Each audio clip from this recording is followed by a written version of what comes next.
नमस्कार मित्रांनो, आपला जो आजचा जो विषय आहे तो आहे बेसिक न्यूमरोलॉजी.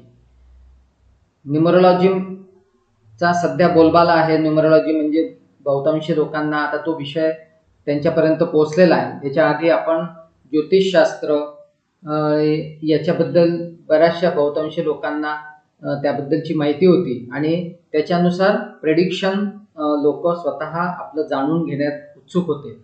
आता तसंच काही न्यूमरोलॉजी आहेत, जसं नेम न्यूमरोलॉजी असेल, मोबाईल न्यूमरोलॉजी असेल, असे वेगवेगळे विषय आता सध्या समोर येत आहेत. कारण या सगळ्यांचा आधार जो आहे तो आहे अंक. अंक म्हणजे 1 ते 9. 1 ते 9 म्हणजे ज्या वेळेस आपला जन्म होतो त्यावेळेस तेव्हापासून आपल्याला एक अंक प्राप्त होतो आणि त्या अंकाच्या आधारे आपल्याला भरपूर काही प्रेडिक्शन त्या समोरच्या व्यक्तीच्या बद्दल करता येऊ शकतात. म्हणजे जसं की त्याची आवड काय असेल, तो कुठल्या फील्डमध्ये जाईल, त्याच्यानंतर त्याचं शिक्षण कसं होईल, त्याची नोकरी कशी असेल, तो बिझनेस करू शकेल की नाही करू शकेल, त्याला काही आजार असतील का, किंवा अशा वेगवेगळ्या त्याच्या आयुष्यामध्ये काही राजयोग आहेत का, त्याच्यानंतर त्याला त्याच्या आयुष्यामध्ये लक्झरी किती असेल, अशा विविध विषयांचा आपण या अंकाच्या द्वारे प्रेडिक्शन करू शकतो. तर याच्यामध्ये 2 प्रकारचं सध्या, एक वैदिक न्यूमरोलॉजी आहे आणि एक चायनीज न्यूमरोलॉजी आहे. तर आजचा जो आपला विषय आहे याच्यामध्ये आपण चायनीज न्यूमरोलॉजीचा जो लोशू ग्रिड आहे त्याच्यावर आधारित आपण काही प्रेडिक्शन्स याच्यामध्ये देणार आहे.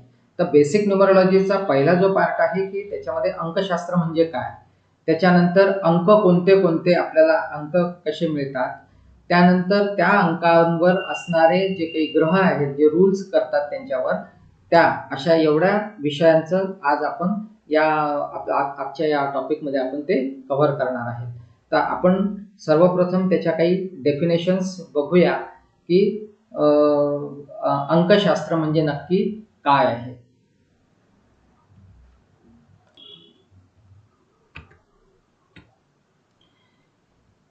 तर basic numerology,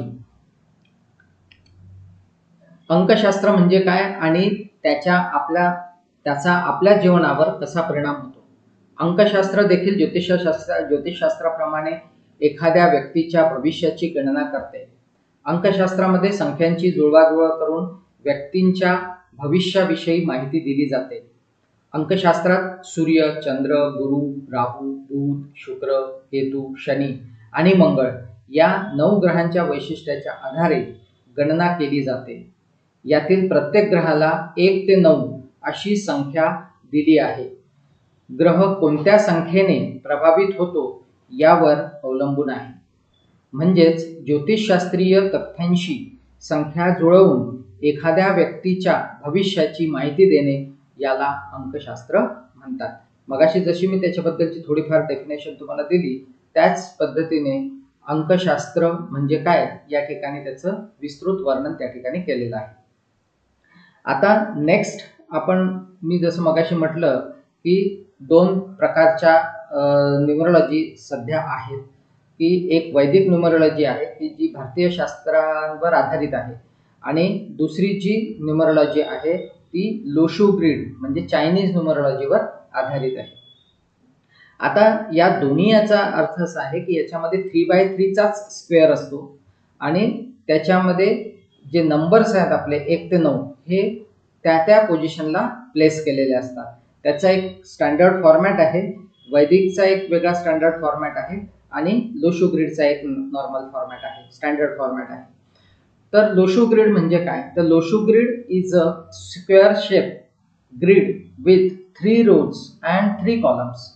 1 to 9 numbers are placed in the 3 rows and 3 columns of the Loshu grid.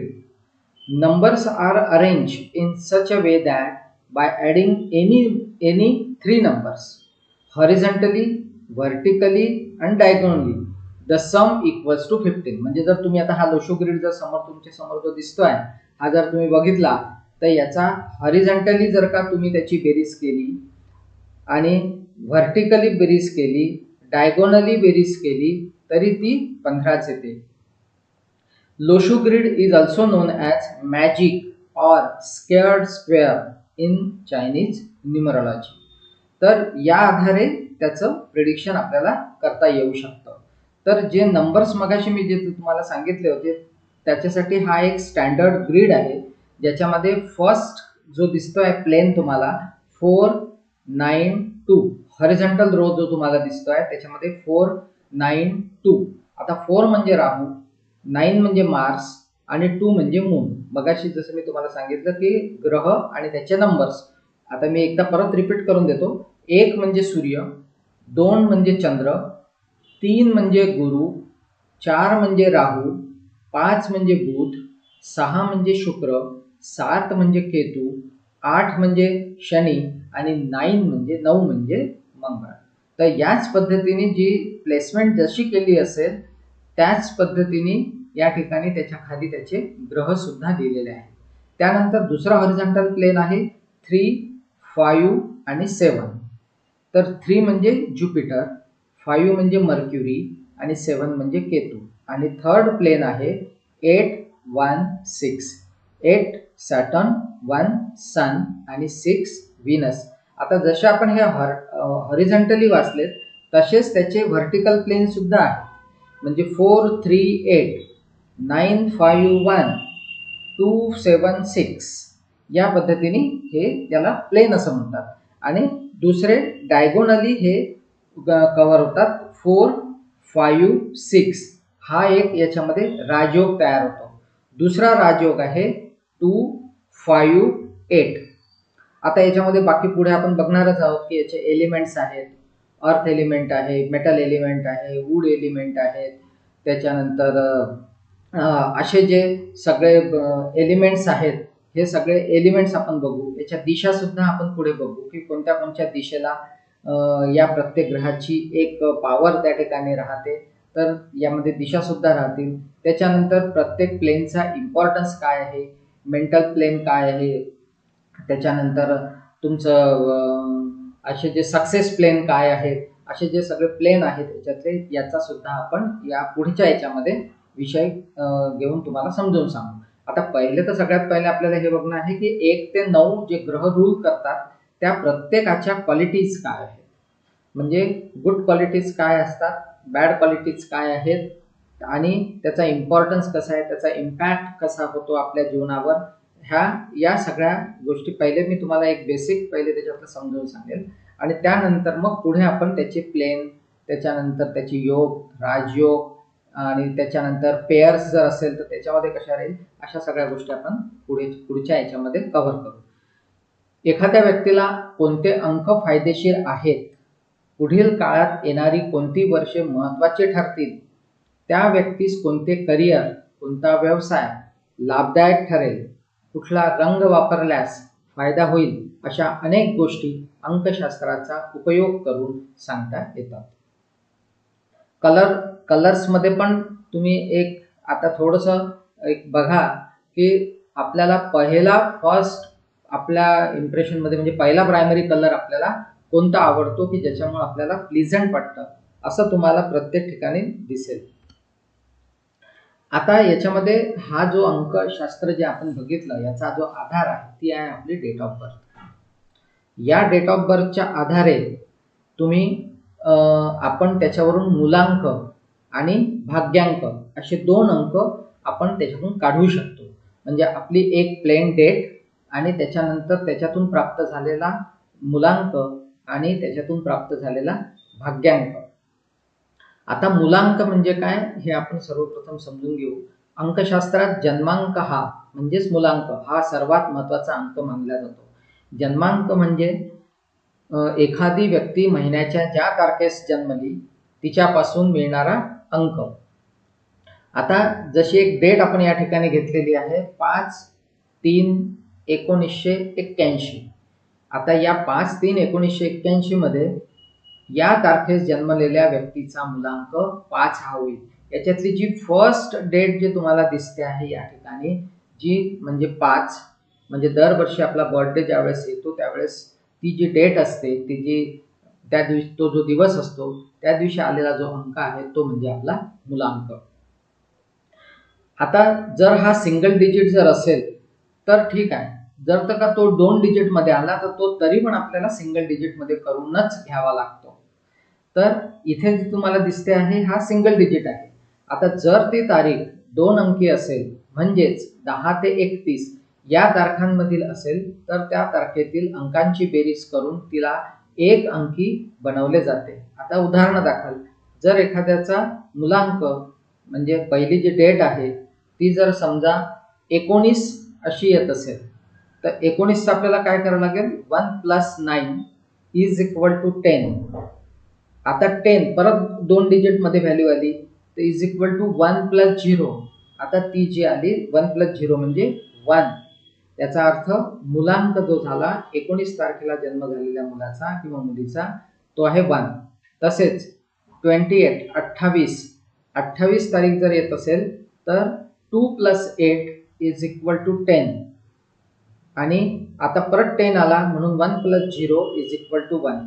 म्हणजे आपल्याला कंपाऊंड जो काढायचा आहे या ठिकाणी तो 1 म्हणजे सिंगल डिजिटच आला पाहिजे. आता या दोन्ही केसमध्ये 1 हा त्याचा मुलांक आहे. तर या पद्धतीने आपण मुलांक काढायचा पहिले. आता जन्मतारीख आणि मुलांक, मुलांकाला जास्त महत्त्व असण्याचे कारण म्हणजे या अंकामुळे संबंधित व्यक्तीच्या बाबतीत अनेक चांगल्या गोष्टींची तसेच त्या व्यक्तीला येणाऱ्या समस्यांची माहिती होते व त्यावरून त्या व्यक्तीला योग्य ते मार्गदर्शन करता येते. अंकशास्त्रात मार्गदर्शन करण्यासाठी जन्मांकाचाच किंवा मुलांकाचाच जास्त उपयोग करण्यात येतो.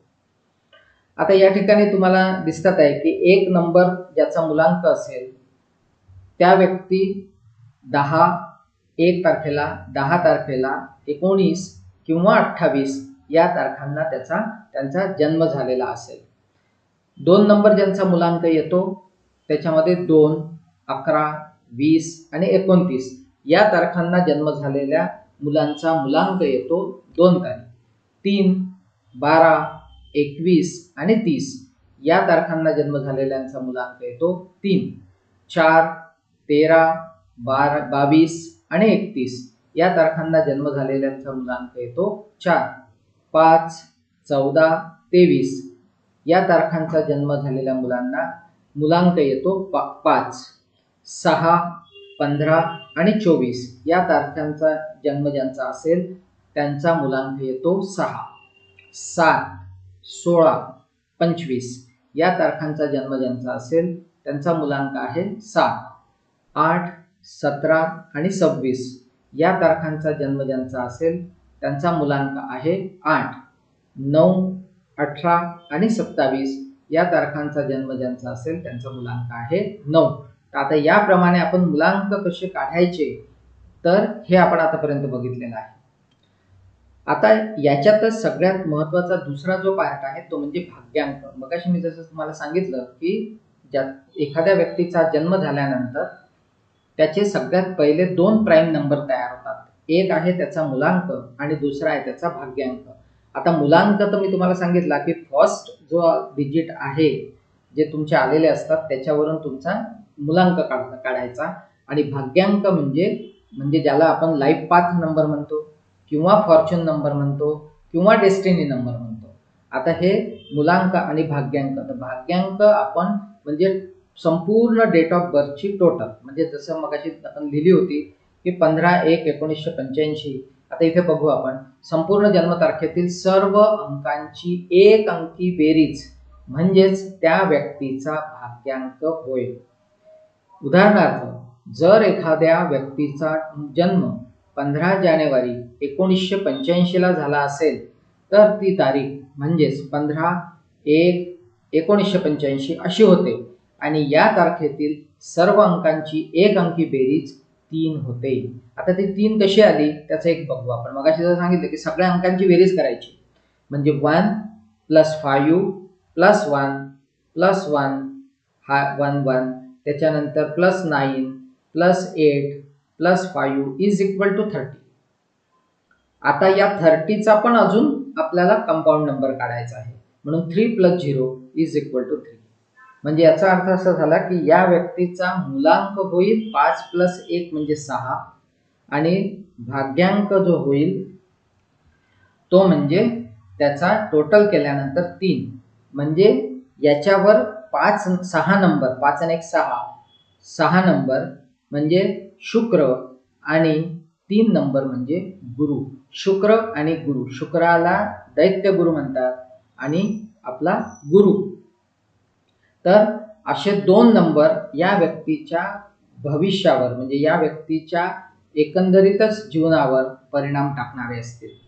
तर असे व्यक्ती जर त्याचं प्रेडिक्शन छोट्याशा याच्यामध्ये करायचं झालं तर असे व्यक्ती लक्झरी वापरणारे, त्याच्यानंतर टॉप टिप असणारे, वेल ड्रेसअप असणारे, हाताला घड्याळ बांधणारे, असे जे तुम्हाला व्यक्ती दिसतील त्याचा समजून जायचं की याचा मुलांक किंवा भाग्यांक हा 6 आहे.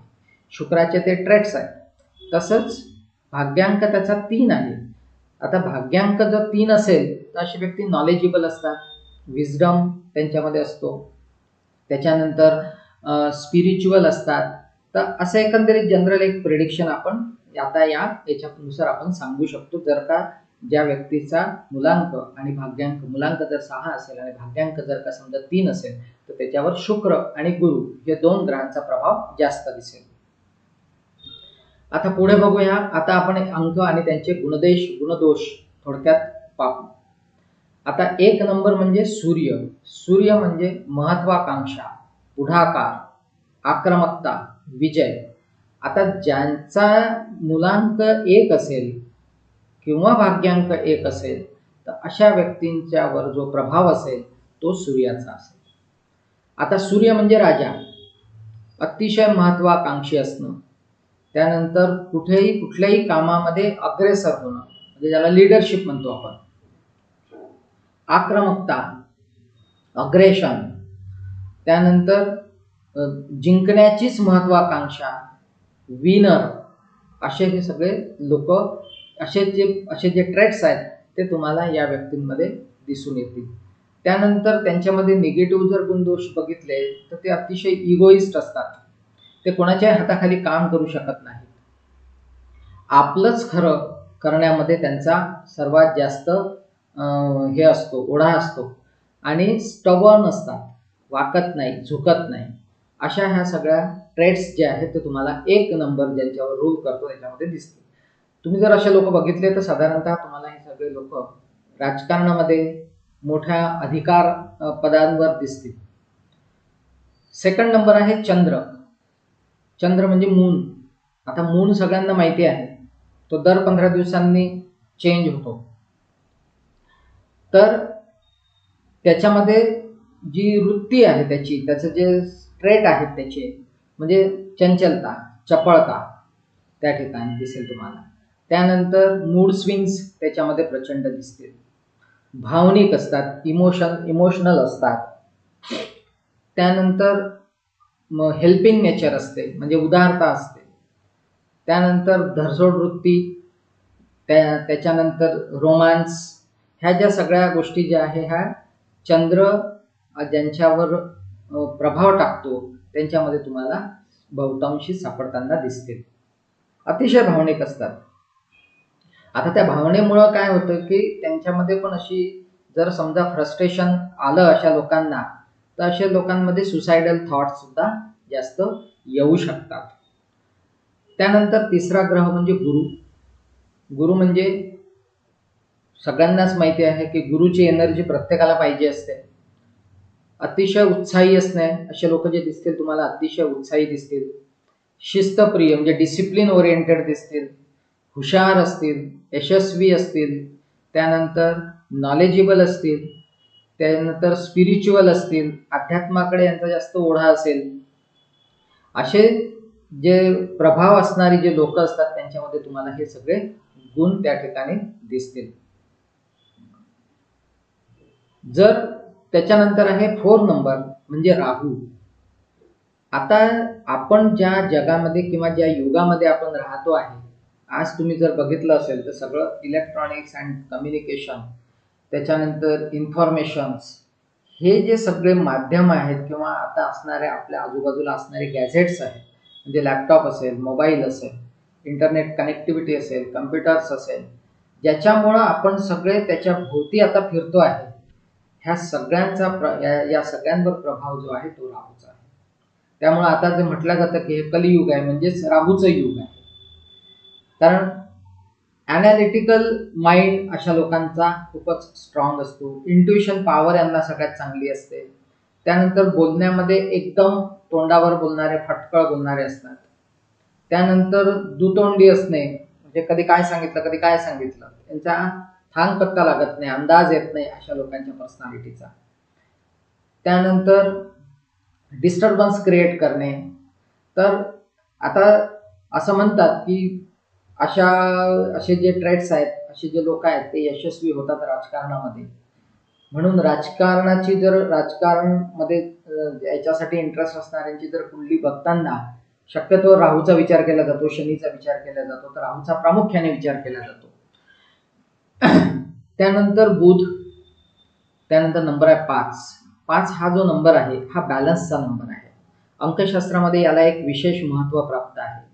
अंकशास्त्रामध्ये याचं एक असं म्हटलेलं आहे की याला कोणी शत्रू नाही आहे. त्यामुळं बुध हा असा ग्रह आहे आणि त्याच्यावर जो प्रभाव टाकतो तो आहे बुध. बुध म्हणजे बुद्धिमत्ता. त्याच्यानंतर बुध म्हणजे कम्युनिकेशन. कम्युनिकेशनमध्ये असे लोक खूप स्ट्रॉंग असतात. शक्यतोवर तुम्हाला मार्केटिंगमध्ये काम करणारे, मोठे मोठे बिझनेसेस उभे करणारे अशांचे हे लोक तुम्हाला सापडू शकतात. त्याच्यानंतर फ्रेंडली असतात, त्याच्यामुळे यांना खूप फ्रेंड्स असतात. रोमॅन्टिक असतात, थोडे चंचल असल्यामुळं चांगले रोमॅन्टिक असतात. त्यानंतर थॉट प्रोसेस जी असते त्यांची खूपच स्ट्रॉंग असते. फटाफट निर्णय घेतात, निर्णय क्षमता खूपच स्ट्रॉंग असते. डिसिजन मेकिंग पॉवर यांच्याजवळ प्रचंड असते. तर त्याच्यामुळं 5 हा जो नंबर आहे, जर तुम्ही तसंही जर बघितला तर 1 ते 9 मध्ये 5 हा मिडलला येतो, म्हणून त्याला बॅलन्सचा नंबर म्हटलेला आहे. 5 हा सगळ्या नंबरला कनेक्ट करतो, म्हणून त्याला कम्युनिकेशनचा, कनेक्शनचा, म्हणून त्याच्या माध्यमातून तो कनेक्शन चांगले एस्टॅब्लिश करू शकतो. त्याच्यानंतर त्यांचे कोणी शत्रू नसते, त्याच्यामुळे सगळ्यांच्या याच्यामध्ये त्यांचा वावर असतो. तर असे जे ट्रेड्स आहेत तुम्हाला हे 5 नंबरच्या ज्यांचा मुलांक आहे त्यांच्यामध्ये दिसते. त्यानंतर शुक्र, 6 नंबर म्हणजे शुक्र, ज्यांचा मुलांक 6 आहे त्यांचा जो ग्रह जो आहे तो आहे शुक्र. आता शुक्र म्हणजे सर्वांनाच माहिती आहे, आवडीचा ग्रह आहे सगळ्यांच्या. सगळ्यांना लक्झरी पाहिजे आहे, सगळ्यांना मटेरियलिस्टिक लाईफ जगायचं आहे, सगळ्यांना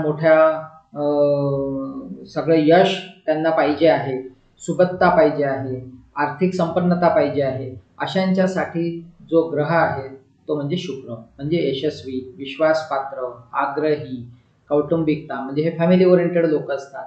त्यांना फॅमिलीमध्ये जास्त राहणं आवडतं, फॅमिलीची जास्त ते अटॅच असतात. त्यानंतर असे जे लोक आहेत शुक्रांचे ज्यांच्यावर तुम्हाला प्रभाव दिसेल ते शक्यतो तुम्हाला नीटनेटके, वेल ड्रेसअप, क्लीनलीनेस, हाताला घड्याळ बांधणारे, टॉप टिप राहणारे. त्याच्यानंतर बॉलिवूडमधल्या ज्या सगळ्या जे वर्चस्व आहे त्याच्यामध्ये शुक्र हा ग्रह प्रामुख्याने त्या ठिकाणी प्ले करतो रोल आपला. त्यानंतर केतू हा तसा लकी नंबर मानला जातो, म्हणजे लक तुमच्या पाठीशी आहे असं म्हणतात. पण जर का तो बिघडला तर तो मात्र मग सगळ्या गोष्टी उलट्या करतो, विरुद्ध करतो. जसं राहूचं आहे की राहू तुम्हाला सारं जग फिरवतो आणि तुम्हाला तो भौतिकतेकडे घेऊन जातो, परंतु केतू हा तुम्हाला आध्यात्मिकतेच्या मार्गातून तुम्हाला मोक्षाकडे घेऊन जातो. त्याच्यानंतर त्याच्यामध्ये बेचैनी खूप असते. त्याच्यानंतर तसा तो चांगला एक बिझनेस करणाऱ्या व्यक्तींच्यासाठी तो सपोर्टिव्ह आहे. त्याच्यानंतर त्यांच्यामध्ये इंट्युशन पॉवर चांगली असते. म्हणजे याच्यामध्ये ज्योतिषशास्त्रामध्ये किंवा अंकशास्त्रामध्ये किंवा न्यूमरोलॉजी या एकंदरीतच या फील्डमध्ये काम करणाऱ्यांना त्याचा सगळ्यात जास्त फायदा होतो. म्हणून केतू जर का समजा तुमचा स्ट्रॉंग असेल तर म्हणतात की अकल्ट सायन्समध्ये त्या व्यक्तीला चांगलं यश प्राप्त होऊ शकते. त्यानंतर आहे शनी. शनी म्हणजे शनय, त्याचा नंबर आहे 8. आता शनी हा जर शब्द वापरला की शनी आहे मागे, याचा अर्थ कुठलं तरी काम हे निगेटिव्ह डायरेक्शनने जाईल किंवा निगेटिव्हिटीज त्याच्यामध्ये येईल. तर असे जे लोक जे असतात ते थोडे उदासीन असतात. त्यानंतर प्रत्येक गोष्टीमध्ये त्यांना प्रचंड संघर्ष करावा लागतो.